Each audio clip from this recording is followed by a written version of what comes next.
Es impresionante cómo el sentido de culpa es una de las mayores razones por las cuales muchos padres están sufriendo el día de hoy.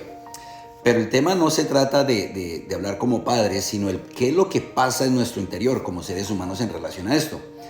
Esto es algo que yo no lo sabía, yo lo miraba desde una perspectiva muy religiosa, solamente entre el bien y el mal, que yo quiero ser bueno, pero no lo puedo hacer, ¿de acuerdo? Esa siempre ha sido mucho la manera perspectiva.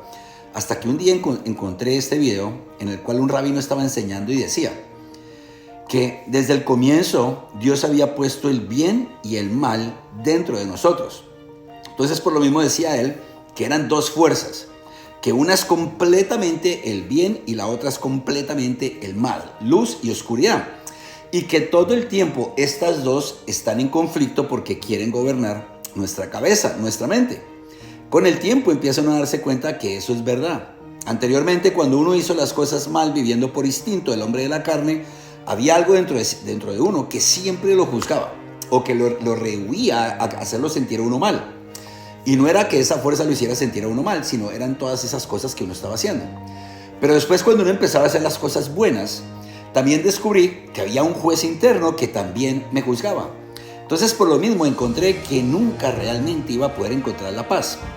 Es ahí cuando llegué al camino, diría yo, tanto empresarial como religioso. Y entendí que realmente nada de eso pues era el propósito de Dios para mi vida. Que el propósito de Dios para mi vida solamente era uno. Que yo aprendiera a conectarme a esa voz y sometiera yo tanto lo bueno como lo malo dentro de mí a ese propósito, a esa visión, a esa misión, a ese propósito. Y era la única manera de que yo iba a encontrar paz en este lugar en medio de tanto conflicto. Si estaba dispuesto a evaluar, porque o si no, adivina qué, la pelea iba a seguir internamente y no iba a poder crecer. Pero es en medio de la evaluación de lo que Dios está haciendo cuando someto estas dos fuerzas a Él, que empiezo ahora sí a crecer en la luz del Espíritu de Dios, ya no del Espíritu del hombre. El Espíritu del hombre, basado en la Biblia, dice que es aquel que tiene la verdad del hombre. Quiere decir esa porción tuya donde está escondida la pura verdad. Y el Espíritu de Dios es el que tiene la verdad de Dios bíblicamente.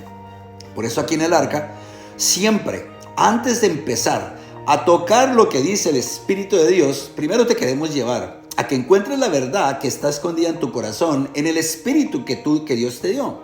Es ahí donde encontrarás la verdad de qué es lo que pasa contigo, el por qué haces lo que haces, el por qué no haces lo que debes de hacer. Y ahí es donde vas a encontrar todo lo que se trata, quiere decir todos esos archivos en relación a ti.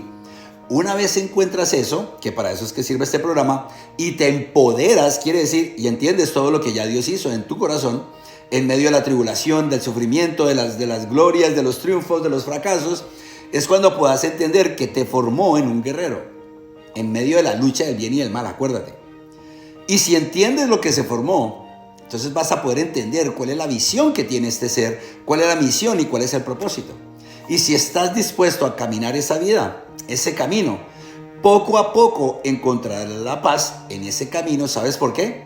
Porque ahí es cuando te olvidas de tu opinión, de lo que está bien y de lo que está mal, de la guerra interna, y empiezas a someterlo todo al poder del Espíritu que Dios te dio. Por eso es que decimos acá que más fuerte es el hombre que conquista su espíritu que el que conquista una ciudad. Chao.